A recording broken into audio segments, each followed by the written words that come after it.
Hi everyone, my name is Niamh and today I'm going to be giving a presentation on utility, the day reconstruction method and why group projects can fail. First we're going on to utility, but first I must ask, what is utility? Utility is the amount of satisfaction a person receives while doing a certain good or consuming a certain good or a certain service.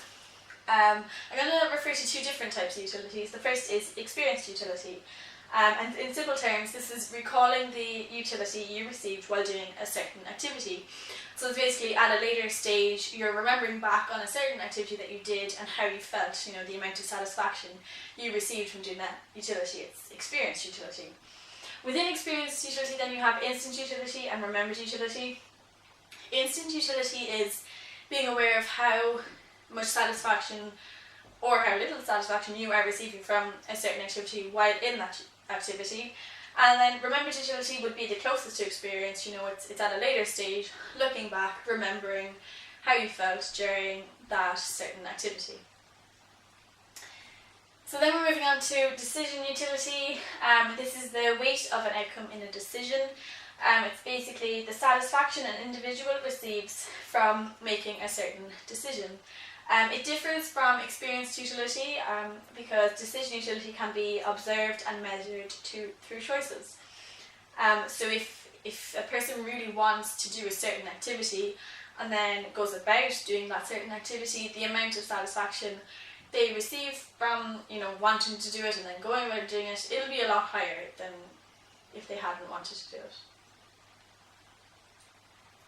Next, we're moving on to the day reconstruction method.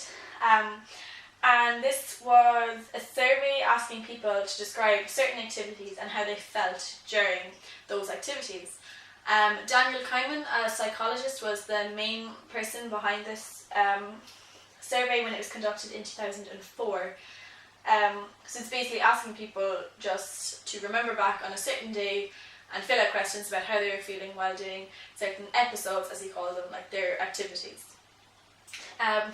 It was kind of used to measure utility, but how useful was it actually in measuring utility? In some ways it was, and in some ways it wasn't. It's quite a detailed survey, so meaning the replies that they got were quite detailed. It wasn't just yes or no questions, so therefore you are getting quite a detailed account as to how someone felt while doing a certain activity. Measuring utility is quite difficult though. There's no way of very accurately measuring it, so the day reconstruction method can't have been an 100% accurate method of measuring utility. It doesn't ask any questions about profession or income, and I think they can be quite influential on how someone feels, in general. If someone's income is quite, if it's an okay income, and they're able to meet their basic needs and everything, they might be a little bit happier than someone on a very low income or no income at all really, and struggling to meet their needs. They might not get as much satisfaction as others. This was also done at a later stage, so people were just basing their answers off memory. So had they had a hectic day or a very stressful day, their memory might be a little hazy, so the answers might not be very correct. Now, finally moving on to why do group projects fail.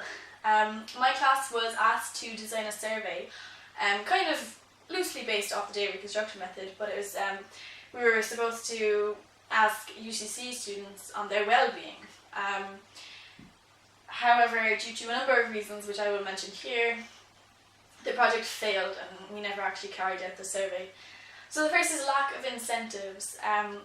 In a group, if no one has the incentive to make that certain task work, it's very likely not going to work. And for my class's survey, people obviously didn't have the incentive to get the survey done and hand the survey out because the project failed.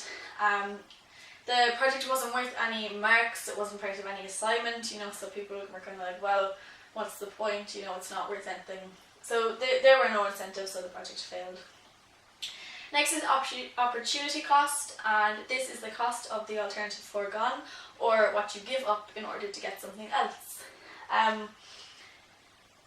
So before doing the survey, my classmates and myself would have kind of looked at the costs and the benefits of doing the survey. Costs being, you know, you're missing out on meeting up with friends, going for a coffee, watching TV, staying in bed. But then the benefits would have been finding out about the well-being of UCC students, learning how to conduct a survey and, you know, how it's handed out and everything.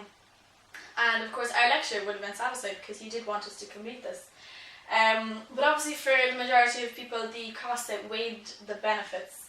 The opportunity cost was too high because the project did not work. Next we're on to coordination, and I think this is very essential in group projects. You really need to coordinate and communicate with each other to make sure the tasks are done and that they're done on time and everything. There was obviously a lack of coordination for my class's project. You know, there obviously wasn't a lot of communication because nothing was done about it. You know, there was no survey to hand out because of the lack of coordination. And lastly, it's the free rider problem. And a free rider is someone who basically in a group will do nothing. They'll contribute very little or nothing at all to a group. But then at the end they will still take credit for the project even though they have done nothing. And it seems that for my class project, the majority of people took on the role of the free rider, as nothing seemed to be done. We all must have just thought, someone else will do it, you know, it'll get done by someone else. But if everyone goes into that mindset, then nothing is going to get done, unfortunately. So that was the end of my presentation.